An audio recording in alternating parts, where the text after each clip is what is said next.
Mantan Wakil Menteri Ketenagakerjaan, Wamenaker, Immanuel Ebenezer alias Nul memperingatkan Menteri Keuangan Purbaya Yudi Sadewa jika nantinya bakal dinulkan atau dijerat dengan kasus pidana. Pesan nih buat Pak Purbaya, nih. Pesan, Pak Purbaya. Modusnya hampir sama semua. Hati-hati, Pak Purbaya. Sejengkal lagi, nih. Saya mendapatkan informasi A1, Pak Purbaya akan dinulkan. Hati-hati tuh, Pak Purbaya, kata Nul di Pengadilan Tipikor Jakarta, Senin, 26 Januari 2000. Mantan Wakil Menteri Ketenagakerjaan, Wamenaker, Immanuel Ebenezer alias Nul memperingatkan Menteri Keuangan Purbaya Yudi Sadewa jika nantinya bakal dinulkan atau dijerat dengan kasus pidana. Pesan nih buat Pak Purbaya, nih. Pesan, Pak Purbaya. Modusnya hampir sama semua. Hati-hati, Pak Purbaya. Sejengkal lagi, nih. Saya mendapatkan informasi A1, Pak Purbaya akan dinulkan. Hati-hati tuh, Pak Purbaya, kata Nul di Pengadilan Tipikor Jakarta, Senin, 26 Januari 2026. Nul mengatakan, Purbaya bakal dijebloskan ke penjara karena tengah dianggap mengganggu pesta dari sejumlah pihak. Nul menjabarkan, saat dia terjaring operasi tangkap tangan, OTT, awalnya Nul hanya diminta klarifikasi atau mau dikonfrontir. Tapi, dia mengaku justru langsung dijadikan tersangka. Kemudian, Nul menyinggung soal 32 mobilnya yang dikatakan sebagai hasil pemerasan. Nul mengaku diminta kooperatif oleh penyidik.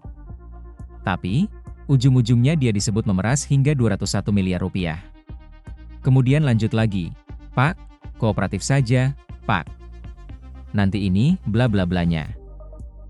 Besoknya, saya di framing 200. Respon KPK, Komisi Pemberantasan Korupsi, KPK, merespons pernyataan mantan Wakil Menteri Ketenagakerjaan, Wamenaker, Immanuel Ebenezer alias Nul, yang mengklaim memiliki informasi A1 bahwa Menteri Keuangan Purbaya Yudi Sadewa sedang menjadi target operasi pihak tertentu atau bandit.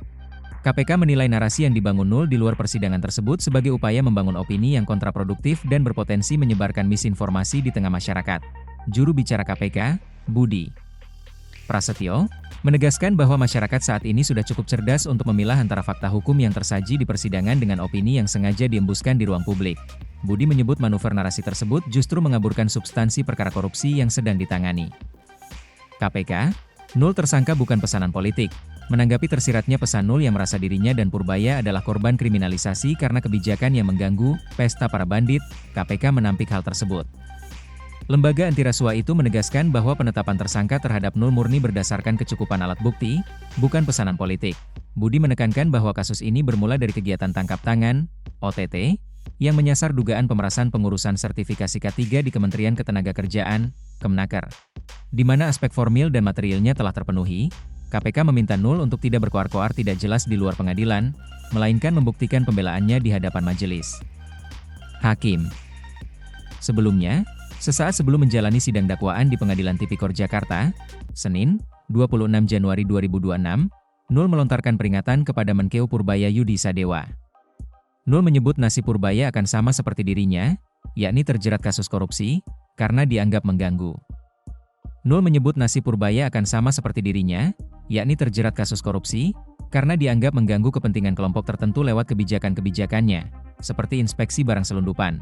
Nul mengibaratkan serangan hukum tersebut sebagai anjing liar yang dilepaskan oleh para bandit yang pestanya terganggu.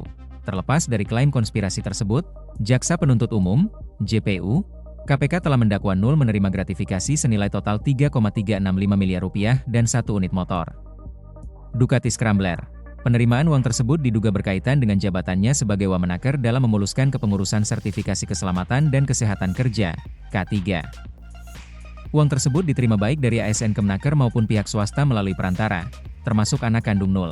Selain gratifikasi, Nul juga didakwa melakukan pemerasan bersama-sama dengan sejumlah pejabat Kemenaker lainnya terhadap para pemohon sertifikasi K3, dengan total nilai pemerasan mencapai 6,5 miliar rupiah. Download Tribun X sekarang, menghadirkan lokal menjadi Indonesia.